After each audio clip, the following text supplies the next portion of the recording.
Genesis 16, verse 1 to 16, records a painful chapter in the lives of Abram and Sarai, yet it also reveals that God's covenant faithfulness is not dependent upon human ability or human effort.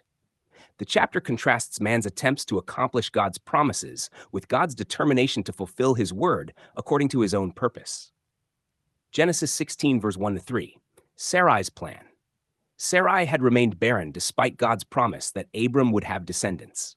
According to the customs of the ancient Near East, a barren wife could give her servant to her husband to produce an heir.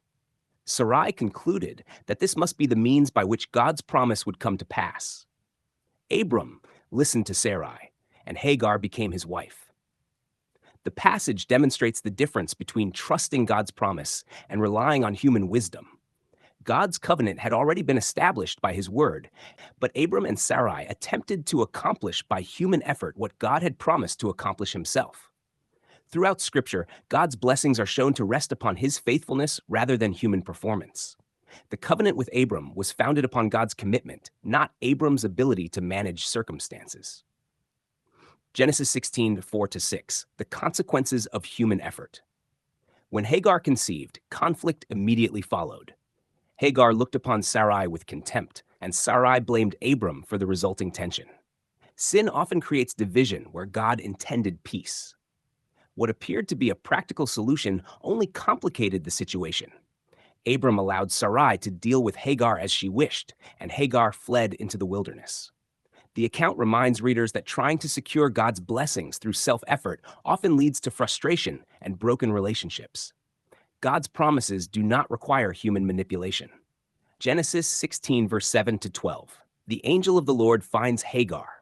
Hagar fled into the wilderness, but she was not beyond God's sight. The angel of the Lord found her by a spring of water and called her by name. This is one of the first biblical examples of God's compassion towards someone who was marginalized and afflicted. Hagar was an Egyptian servant with little social standing, yet God sought her out. The angel instructed her to return and promised that her descendants would become a great multitude. Her son was to be named Ishmael, meaning God hears, because the Lord had heard her affliction.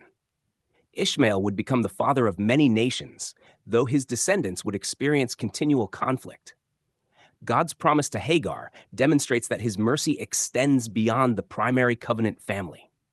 The angel of the Lord speaks with divine authority, reinforcing the biblical pattern of God personally revealing himself to his people and accomplishing his purposes through his own initiative.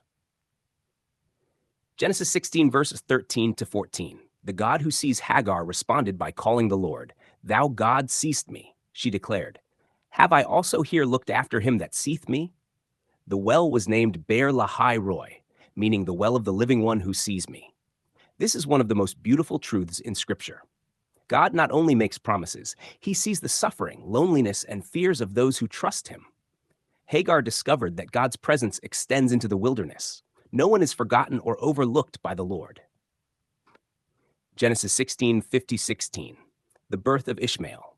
Hagar returned and bore Ishmael to Abram. Abram was 86 years old when Ishmael was born. Although Ishmael was blessed by God, he was not the promised covenant heir.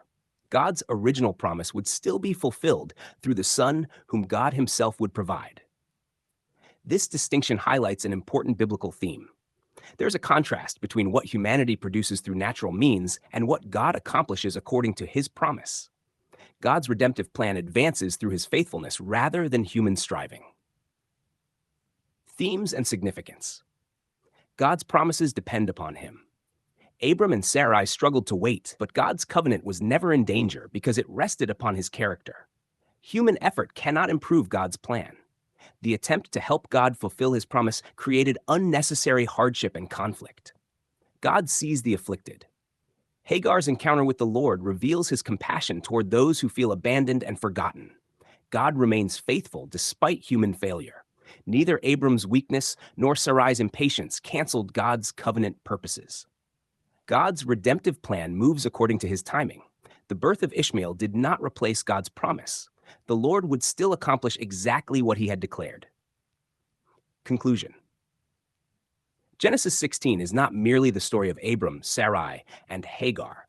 It is the story of God's unwavering faithfulness in the face of human weakness.